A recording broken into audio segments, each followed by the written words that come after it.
It's a Northwest Lifestyle Weekend on Como News. Here's Tom Hutler and Shannon O'Kelly with more IRG Health Talk.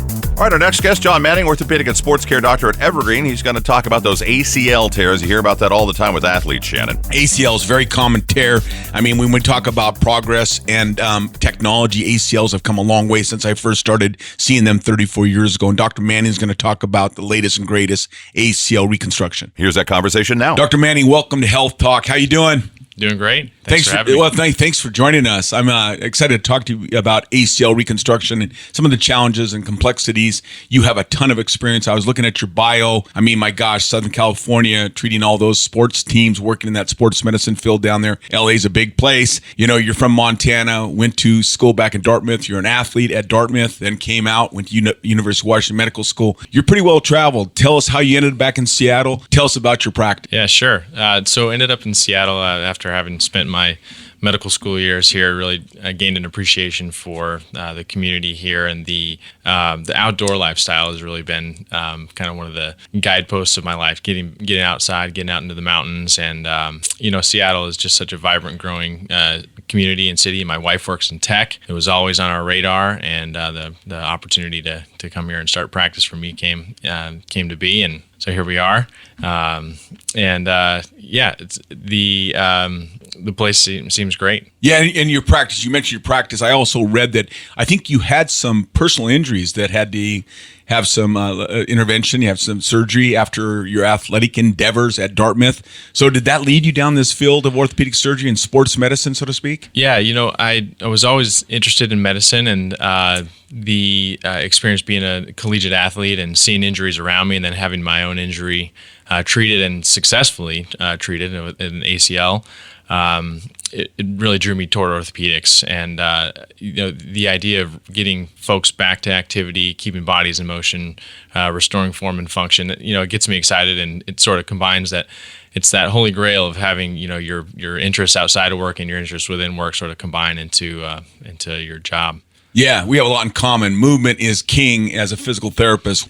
So let's talk about the ACL. You mentioned you had an ACL reconstruction yourself. Is that correct? That's right. And let's talk about the anatomy of the ACL, the knee injury. We'll talk about the mechanism. We're going to get nitty gritty in the ACL reconstruction. Sure. So give us an anatomy 101 of the knee joint and the ACL. The knee is comprised of three different compartments: patellofemoral, medial and lateral femorotibial compartments, and we have the bones are capped with cartilage, and then there's the shock absorber, the meniscus between them, and then there's the stabilizers of the knee that we oftentimes hear about in sports injuries, which are the ligaments and the static stabilizers, ACL and the PCL being the ligaments in the center of the knee, the cruciate ligaments, and then there are the collateral ligaments, the MCL and the LCL, and the knee is an impressive joint. Even at this point in my career, when I think about, say some of the power lifters you see on TV doing a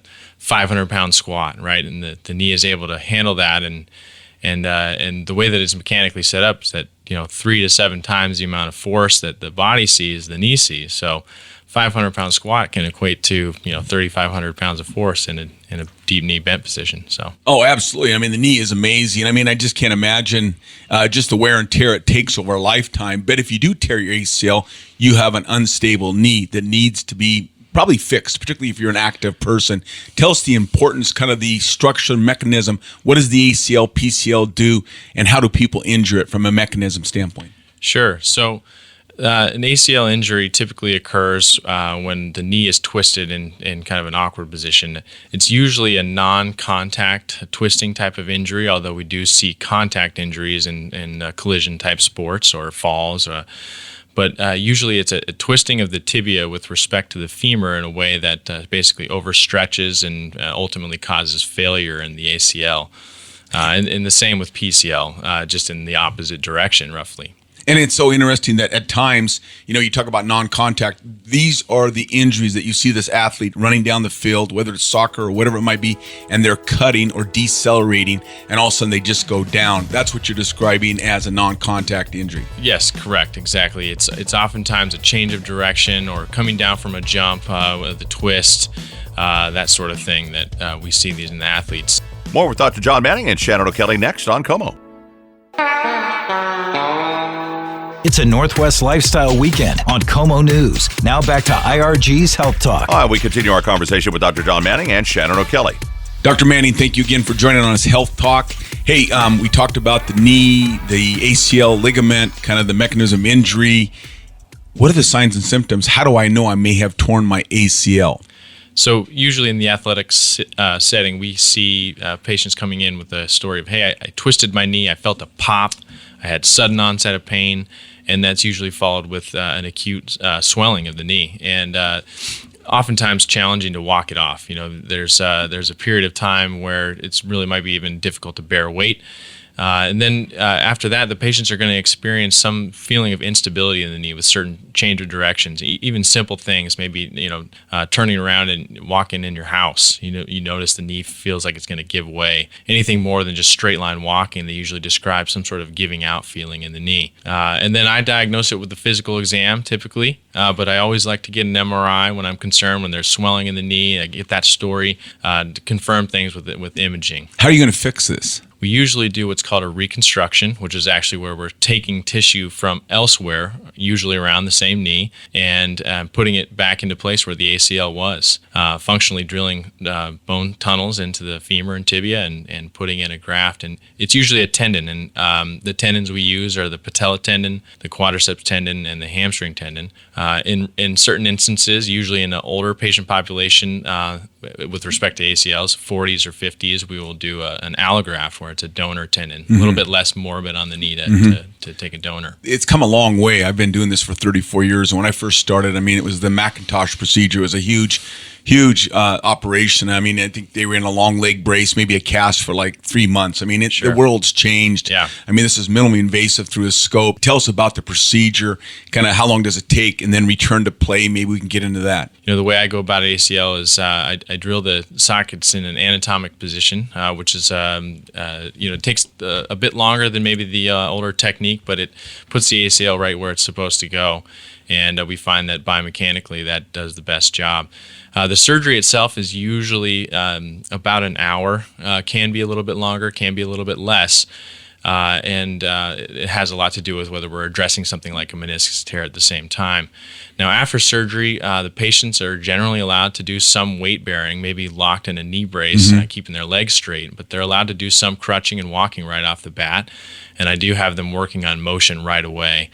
So, trying to keep the knee supple, moving, and keep the muscles firing in that immediate time phase. And really by week 6, my goal is to have them full range of motion and really beginning the strengthening process, which will continue on for, 6, 9, even sometimes 12 months after surgery. In a normal circumstance, this athlete or a person that's a recreational athlete is going to be back to activity in...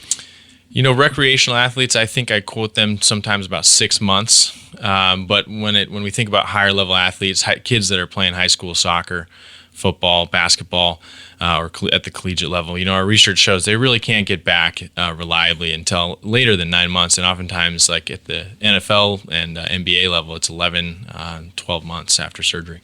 Well, thank you for the information and shedding light on ACL reconstruction. And welcome back to Seattle. Thank you so much. Again, Great to be here. Yeah, thank you for joining us Health Talk. Well, Shannon, when you used to hear about an ACL tear, it was kind of like the death knell ringing. It was like bad news, and now it's still a tough thing to come back from, but people are recovering, as you mentioned, because of the surgical procedures that are available these days much more swiftly. Yeah, minimally invasive surgery. Less disruption in the tissue. The healing time has increased. There's a lot of biology here, but they're coming back, 9 to 12 months for an athlete, which is pretty impressive. Absolutely. You can get more information at evergreenhealth.com. Our final segment coming up next.